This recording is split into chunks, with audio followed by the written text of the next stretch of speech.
নমস্কাৰ, আজিলৈ আহিছোঁ ক্লাছ 11ৰ এই ফটোগ্ৰাফ নামৰ চেপ্টাৰটিৰ অৰ্থাৎ কবিতাটিৰ কুৱেশ্যন এনচাৰখিনি। গতিকে তোমালোকে প্ৰথমৰ পৰা শেষলৈ ভিডিঅ'টো চাই কুৱেশ্যন এনচাৰখিনি লিখি লোৱা।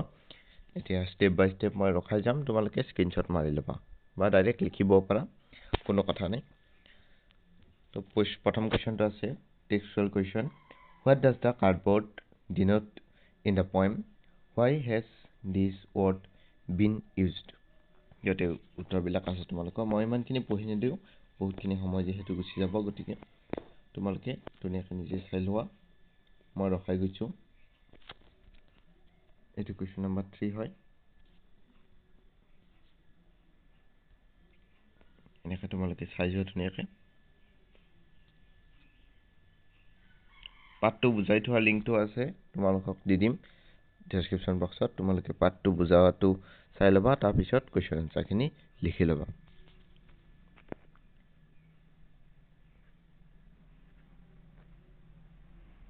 এই 4 নম্বৰ কুৱেশ্যনটো বহুত বেছি ইম্পৰ্টেণ্ট হয়। এইটো দেখা পাইছা, আমাৰ ফালৰ পৰা চিহ্ন মৰা থোৱা আছে। এই 4 নম্বৰ কুৱেশ্যনটো বহুত বেছি ইম্পৰ্টেণ্ট হয়। এই কুৱেশ্যনটো চাবা, বহুত বেছি ইম্পৰ্টেণ্ট হয়। গতিকে আমি আগবাঢ়োঁ। নেক্সট আছে তোমালোকৰ এইটো 4 নম্বৰ আছিল। নেক্সট এইটো পেজ হ'ব। নেক্সট এইটো 5 নম্বৰ পেজ। এইটো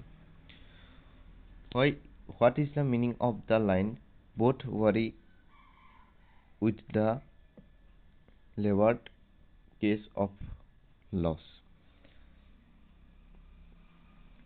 6 নম্বৰ কুৱেশ্যনটো আছে হোৱাট ডাজ দিছ চাৰ্কামটেন্স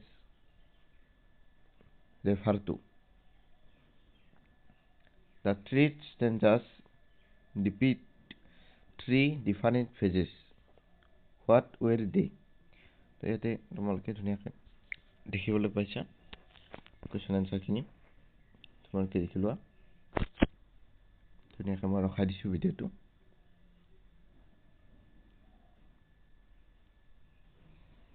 আৰু এইচএছ ফাৰ্ষ্ট ইয়াৰৰ কুৱেশ্যন এনচাৰ ইমান টেনশ্যন ল'ব নালাগে, মোক কৈ দিলে হ'ল, মই দি দিম। মই মানে সময় পোৱা নাছিলোঁ, সেইকাৰণে দিব পৰা নাছিলোঁ, তাৰ বাবে মই দুঃখিত। এতিয়া শ্বৰ্ট এনচাৰ টাইপ কুৱেশ্যনবিলাকৰ এইটো 1 নম্বৰ কুৱেশ্যন। তোমালোকক মই ভালকৈ চিহ্ন দি দিছোঁ যাতে তোমালোকে সঠিক ডাইৰেকশ্যনত যাই থকা। এতিয়া ইয়াৰ নেক্সট পেজটো এইখিনি হয়। 1ৰ এইখিনি জেগা ৰখি গৈছিল, এইখিনি এই লাইনটো 1 কুৱেশ্যনটোত লিখি ল'বা। এইখিনি উত্তৰটোত আছিল, মানে নেক্সট পেজত আছিল। এতিয়া 2 number question. Why does the sea appear to have changeless? তো ইয়াতে সুধিছে যে সাগৰখন কিয় সলনি নহ'ল? মানুহৰ জীৱন সলনি হৈ গ'ল, কবিৰ মাতৃ ঢুকালে, অৰ্থাৎ মাতৃচিন হোৱা হৈ গ'ল, তথাপিও সাগৰখন কিয় অকণো পৰিৱৰ্তন হোৱা নাই? কবিৰ মাতৃৰ পৰিৱৰ্তন হ'ল, কবিৰ সময়ৰ পৰিৱৰ্তন হ'ল, কিন্তু সাগৰখন এটা জড় বস্তু যিহেতু সিহঁতে পৰিৱৰ্তন হোৱা নাই, আৰু নেচাৰেল যিহেতু।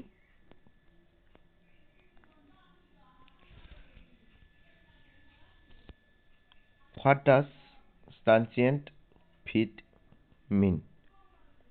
ধুনীয়া এটা কুৱেশ্যন এইটো, ধুনীয়া। এইবিলাক আমি বুজাই থোৱা আছে, এইবিলাক চাবা তোমালোকে।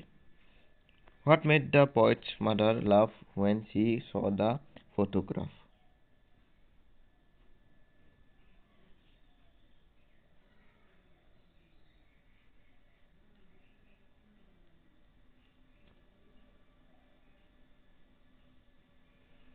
সেইটোৱে বুজাইছে যে কবিৰ মাক সৰুকালৰ পৰা বৃদ্ধ অৱস্থালৈ আহিল, অৰ্থাৎ কবিৰ মাকৰ কিমানখিনি চেঞ্জ হ'ল, কিন্তু সাগৰখন সাগৰ হৈ থাকিল। তো সেই ধৰণৰ কথা। ভাল লাগে কবিতাটো, ধুনীয়া কবিতা। এইটো 6 নম্বৰ কুৱেশ্যন আছিল। এইখিনিতে সমাপ্ত। তো কেনেকুৱা পালা ভিডিঅ'টো কমেণ্ট বক্সত নিশ্চিতভাৱে জনাবলৈ নাপাহৰিবা। আজিলৈ এইখিনিতে এৰিছোঁ ভিডিঅ'টো। ধন্যবাদ।